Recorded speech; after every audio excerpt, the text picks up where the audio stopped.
Politics is not a cycle-by-cycle battle where we can look at every cycle in isolation. Last time, the Democrats had control of everything when it came to redistricting, and they were essentially able to draw the lines very favorable for themselves. And we're living with the repercussions of that over half a decade on now in the Assembly. The voice from the left is very strong here in Las Vegas. It penetrates through a lot of different outlets, and the opportunities for right-sided voices to penetrate the community are limited. What I've been advocating for is that the anchor technologies that they bring to our state should be focused on longevity science, so we can rebrand Las Vegas as a global destination for staying young and beautiful forever. Hi, this is Dr. Ori Nagy. We're here with the Dr. Ori Nagy Show, and today I have Drew Teitelbaum, who is here with us today to talk about his race for 82. Yep, Assembly District 2, and yeah, really, thank you for having me. Thrilled to be here, and at the outset would establish what 82 is, because a lot of people hear these different names and districts: County Commission Seat C, Ward 4 for City Council, Assembly and Senate District. So for Assembly District 2, where we are, is we're most of Summerlin. So if you're south of Summerlin Parkway and north of the Ridges and Sienna, and then pretty much everything west of Hualapai and in some areas west of Fort Apache. But that's kind of the general square we're in.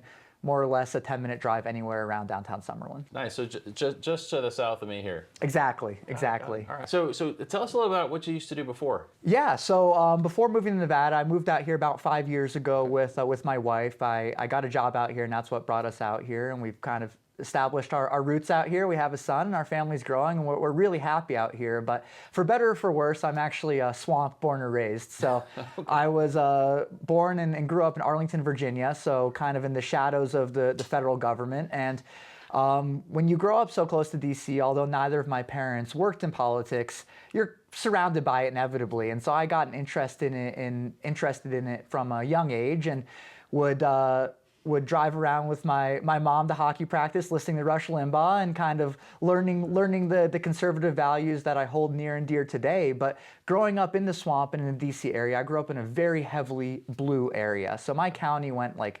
75% plus Democrats every single election reliably. So growing up in a more conservative, libertarian-minded household in such a blue area, from a young age, I had to figure out why I believed what I believed and figure out how to kind of defend my values against a whole bunch of people who weren't even exposed to kind of how my family viewed things. And that really kind of helped shape who I am today and being able to advocate for what I believe in.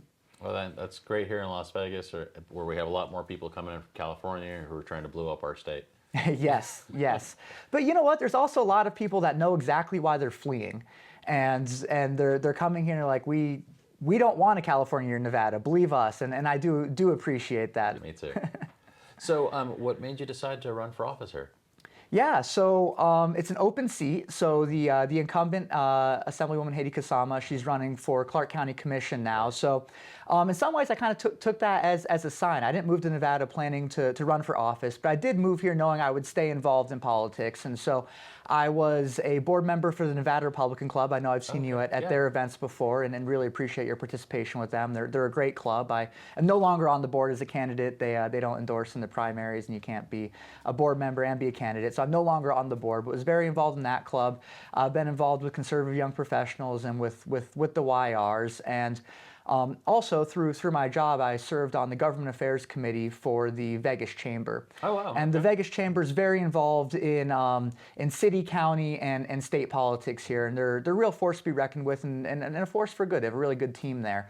But while serving on that committee, I had an opportunity to meet the candidates from both parties for all these different races in the last couple of cycles. And that really opened my eyes to the fact that neither party has necessarily the strongest bench in the state compared to other states on kind of who the future can be for the party, or who can kind of serve as solid backbenchers, or who can serve as kind of the solid next iteration to represent our party at all levels of politics and all levels of government here.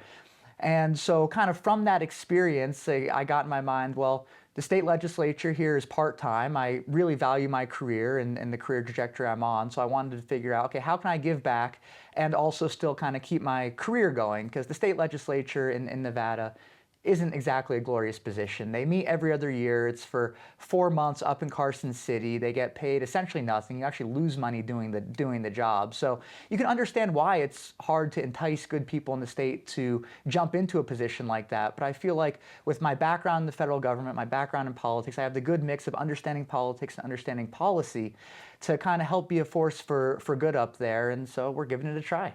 Well, that's great, and I applaud your courage in doing that, because it's not an easy thing to run for office, and it's not an easy thing to serve up there. There's a lot of difficulty the Republicans are having because they're a minority. Is there? Yes.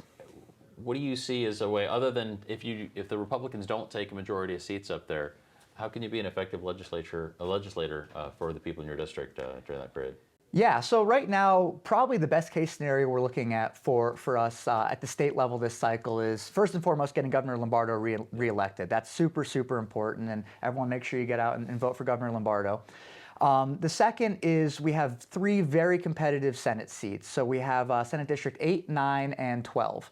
And those, the Senate Republicans believe those are flippable, and they're putting a lot of effort into those races this cycle. We have pretty strong candidates we have very strong candidates in all of those seats. And all that is to say that if everything goes perfect for Republicans this cycle, we have a chance of flipping the Senate. But a lot of things have to go right, and we have to show up and we have to turn out on Election Day ultimately. And well, it's not Election Day anymore. We have a whole election period now, but we have to turn up and vote if we're going to flip those. On the Assembly side, though, the numbers really aren't as favorable for us. And this really comes back to politics is not a cycle-by-cycle battle where we can look at every cycle in isolation. And what's the big thing that happens every 10 years in politics? We have the census and we do redistricting. Last time the Democrats had control of everything when it came to redistricting, and they were essentially able to draw the lines very favorable for themselves. And we're living with the repercussions of that over half a decade on now in the Assembly. So if you look at the 2024 elections and you tally up all of the Republicans and all of the Democrats in the Assembly races, it came out very similar to where the state ended up on the presidential level. President Trump won on the state level for Nevada on the presidential race, and on aggregate, Republicans got more votes than Democrats at the Assembly. Yet we were 1 seat shy of being in the super minority because of how well the Democrats drew the lines. So we have to start kind of, even though we won't be able to flip it this cycle, we have to build up our credibility and our base to be able to flip the Assembly by 2030. So we control the legislature and we have more say in redistricting to make the lines more fair. And what can you do in the Assembly for the period of time where you wouldn't be in the majority? Yeah, I mean, so first off, you have to work with whoever the speaker is and work with whoever the majority leader is to try to get things done. And so it honestly involves having to work with the other side, as unpalatable as that might feel at sometimes.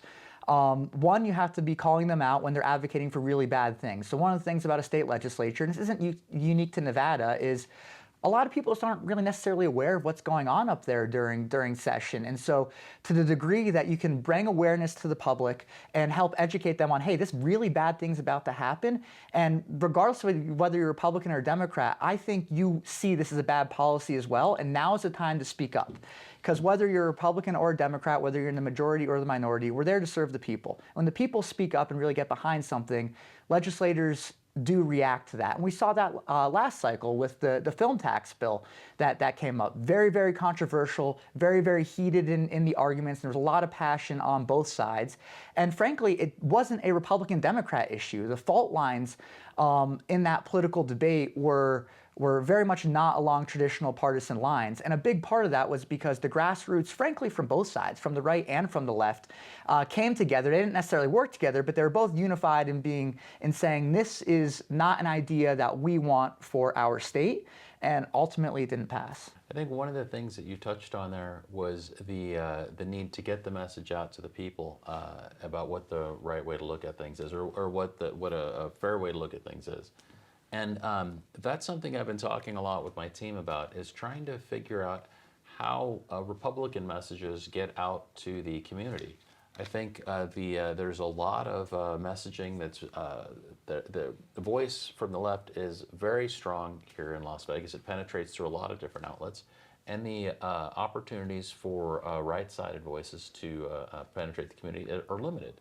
And developing those channels and those voices, those journalists who are being listened to, the people who are on radio shows, who have an expanded audience, is something that's going to be important to being able to have influence and when the legislature and the assembly is in a minority position, because having those channels that can call out the people on the other side who put forward policies that are nonsense or that are counterproductive for the people who live in our community, that are going to cause problems for our state that they are accustomed to just burying, right? That nobody will ever hear about the bad things Democrats do because the media over here is so predominantly pushed in favor of democratic causes that when they do things that hurt our state, you never hear about it. And those are the kinds of things that you would be trying to stop up there.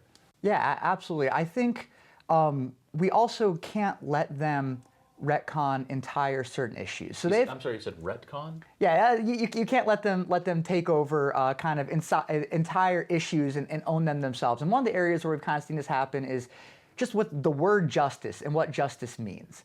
And so essentially what they've kind of turned justice into is not really enforcing crimes and being very lenient on criminals.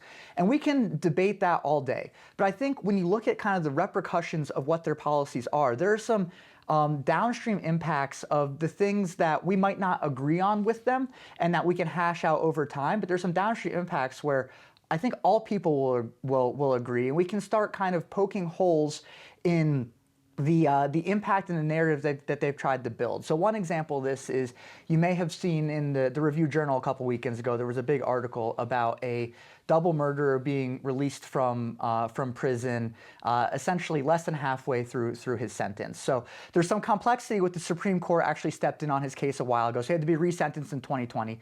That part, none of that had to do with the state of Nevada. Where state of Nevada came back in is he was resentenced in 2020.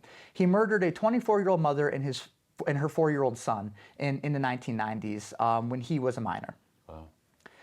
He was resentenced to essentially 70 years, a 30-year sentence and a 40-year sentence. And the judge very explicitly said in that sentencing that these terms are meant to be stacked on top of each other. So you do your 30 years, when that's done, then you do your 40 years. He was released on February 13th after 32 years in prison. And that forced, in this case, the victims are long gone, but it forced the family of those victims to essentially have to relive the worst moment of their lives. And they didn't even know he was being released until the Review Journal reached out to him, reached out to the family to let them know, like, hey, this is happening. What do you guys have to say about that? And they're kind of like, what? And so I think it's very reasonable to sit down with Democrats and be like, okay, we can agree or disagree on how we do sentencing and how we punish criminals going forward. But what we should both be able to agree on right now is these families should have an understanding of what the justice system is really doing in the sentencing for these folks. So the family can be sitting there and be hearing, okay, he has a 70-year sentence, he's away for a long, long time, and we're happy about that. And there should be no surprises. So the Nevada Department of Corrections has all these formulas, which aren't very transparent to the public, about ways that, that people that incarcerated individuals can have their sentences reduced. And that needs to be made more transparent up front. So I think what I hope to bring to the legislature in the next session, if I'm elected, is a bill that essentially says at sentencing, sure, if he's sentenced to 70 years, that's fine, but the courts need to be transparent with everyone in the courtroom on that day what the minimum amount of time that person can possibly serve is, based on all of these formulas that we already have. They're just not transparent to the public. And so the families know what justice really means, and they're not surprised decades later when the person that ruined their family is back on the streets and back in our community. That sounds very fair, and like it'll leave a lot of families a lot of grief and tension. That's a nice thing to do. Yeah, but I think we'll also have the impact of showing that sometimes some of the people that are talking tough on crime are aware of these other things that make how tough they're being not really as tough as they're making it seem, and it brings transparency to that, and they can't hide behind that anymore as well. Transparency in all of government kind of makes people feel like their government's accountable to them, and it really helps everybody to feel invested in their community. What are issues that are unique to the part of Las Vegas that you represent that you want to advocate for in the legislature? Yeah, so for worse, education is a topic that comes up in all levels of our politics here because there's been a lot of frustration with CCSD for a long period of time here in Clark County. And so obviously we have the trustees and they have the most direct say over CCSD for sure. We have NSHE, which oversees higher education more directly, but there are absolutely things that can be done from the state legislature, and the state legislature working with the governor, whether it's on continuing to expand school choice. Governor Lombardo has come a long way and does have some big wins on that topic overall, but there's more that can be done to kind of ensure we have holistic school choice in the state, and that can start in the legislature. There are some things from a funding perspective that come from the legislature for holding educational institutions accountable and ensuring that the money is going to the right places in education. So that's a big part of what I'm hearing already. There's a lot of frustrations with CCSD. And so that's one thing that comes up quite a bit. Public safety comes up quite a bit. And then again, it's kind of an evergreen issue, which I'm sure you're talking about as well in your race, is diversification of our economy. And it's absolutely true that as the Valley has grown so much, I mean, you're from here originally, so you can speak to that better than I can. I'm part of the growth. You've witnessed all the growth. But as it's grown so much and as the Valley's grown so much, we have to find ways to continue to diversify our economy into industries that are sustainable in the long term. What I've seen is a lot of incredible innovation that a lot of very, very bright people who develop things here in Las Vegas, and the companies don't necessarily stay here or we get overtaken by other folks. One of the amazing things that happened in the medical field is there's a kind of mesh and plating system that was really invented here in Las Vegas and over at the Tie Mesh company because they had access to the titanium plant. Mm-hmm. And that became sort of the standard of care for the way that a lot of these fractures were treated. But that's something that we lost over time because the organizational structure I think that we had to help support companies like this was lacking here, and I think there were some other states that were better at it. But over time we've learned how to retain good companies. I'm very impressed with the guys over at Gigacrete who have this new construction mm-hmm. material that they're putting out. It's supposed to reduce the amount of time it takes to build facilities and reduce our dependence on Canadian lumber, which is going to, so if the cost of materials go down, the amount of labor goes down, it means we're going to have a chance to make homes more affordable in our community, which is going to be great for all the young people who are out there, wanting to own a home. It really bothers me that's a problem for people if they don't see a future for themselves where they'll own a home or they'll have a productive outcome, and working to fix that is something I very, very much want to work towards. Yeah, well, what do you want to see the state do about that? What do you want to do about that from Congress? So at the state level, I have a plan to fix healthcare. I think we can save hundreds and hundreds of millions of dollars for our state. At the federal level, I think we can save almost 10% of gross domestic product. Gross domestic product, I think, is around, 40 trillion? Mm-hmm. And so 10% that would be 4 trillion. Even if we saved half of that, that's a huge benefit of money getting reintroduced back into the economy. If everybody had a little bit of extra cash, that means there's more cash that goes to the banks. As more cash goes into banks, it means interest rates will fall because they're trying to loan the money out better. Interest rates falling means there's more innovation, and because more businesses are getting started and more construction's happening. And this city runs in a lot of ways on construction. When construction is booming, Nevadans feel flush.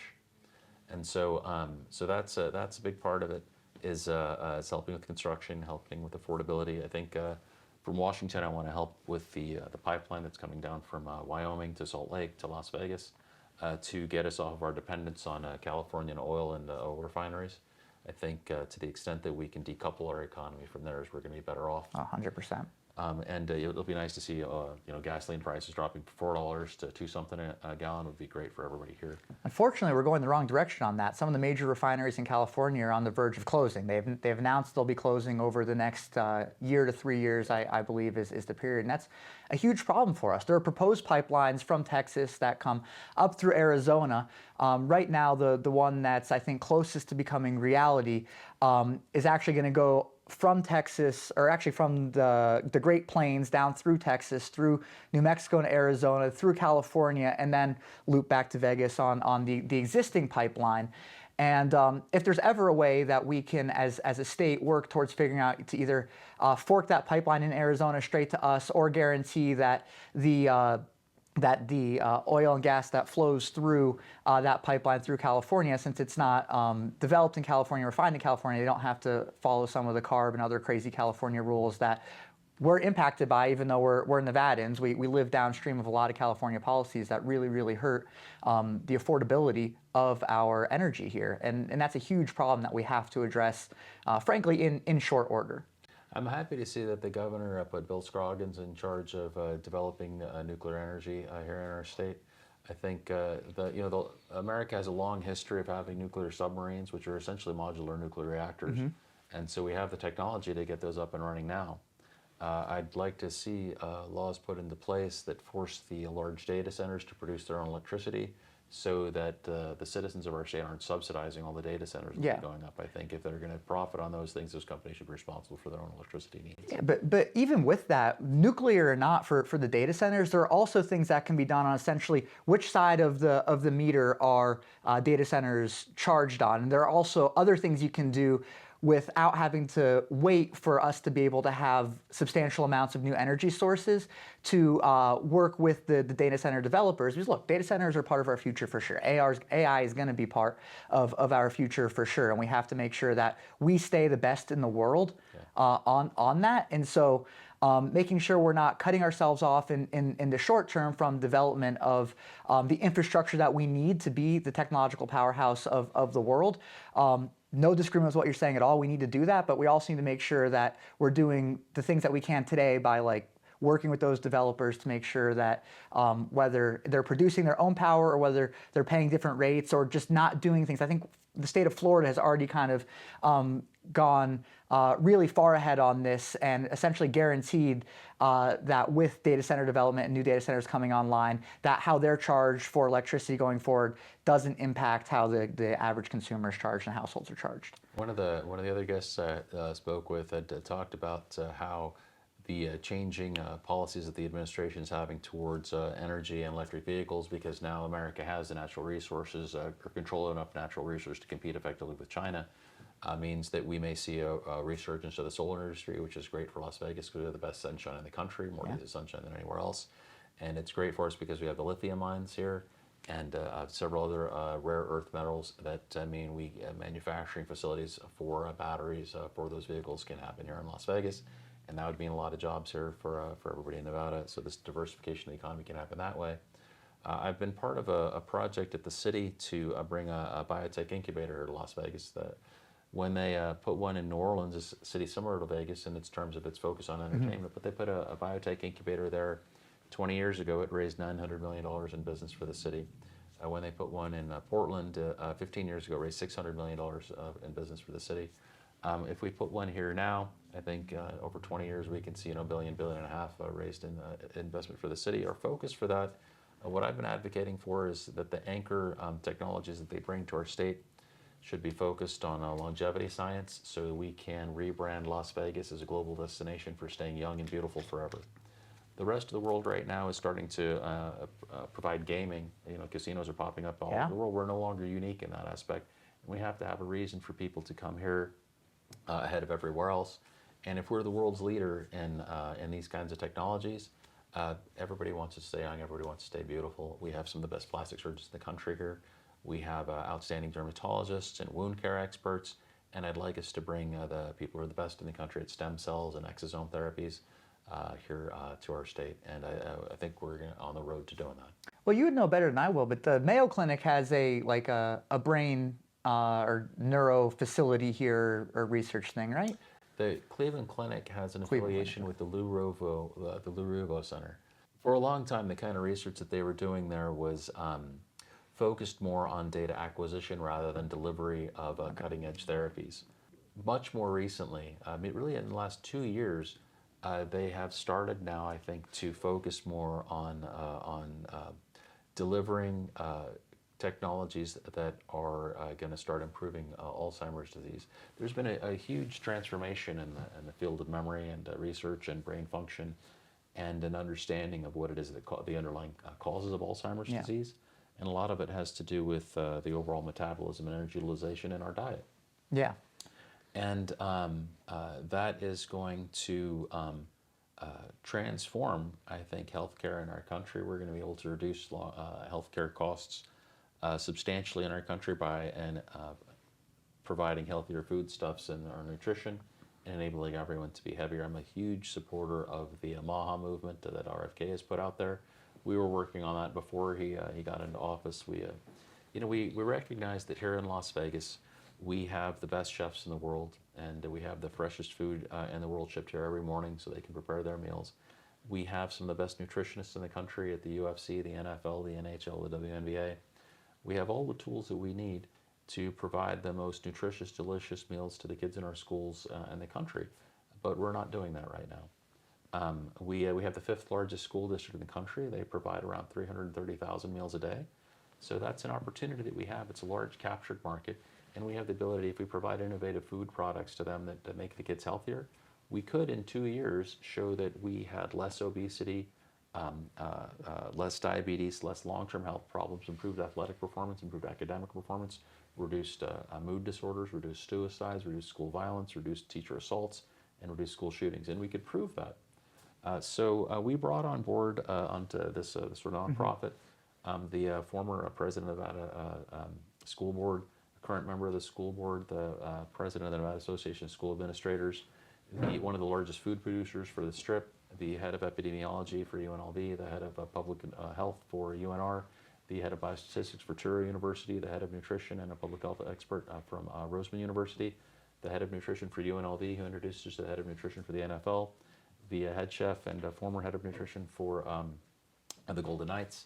And I was finally, after a few years, able to meet with the people at the school board who are in charge of both purchasing and the meal preparation for the school and nutrition. I presented to them the fact that there is nobody in our city who is not interested in seeing the kids in our schools have a more nutritious meal. So all of the resources, the entire state of Nevada, are at their disposal to help them complete their mission. Just please tell us what they need. And so with an offer like that, it's hard for them to say no. Yeah, right? So I would hope so. So they said, you know what, okay, we're going to enable you to open this up. And they're planning a request for proposal to put out for the provision of food for the Clark County School District. So our goal is to provide a small section of it to start with. And we're going to ask one of the larger food producers for the Strip to produce the bulk of that food, so we know there's somebody who's there to do it consistently.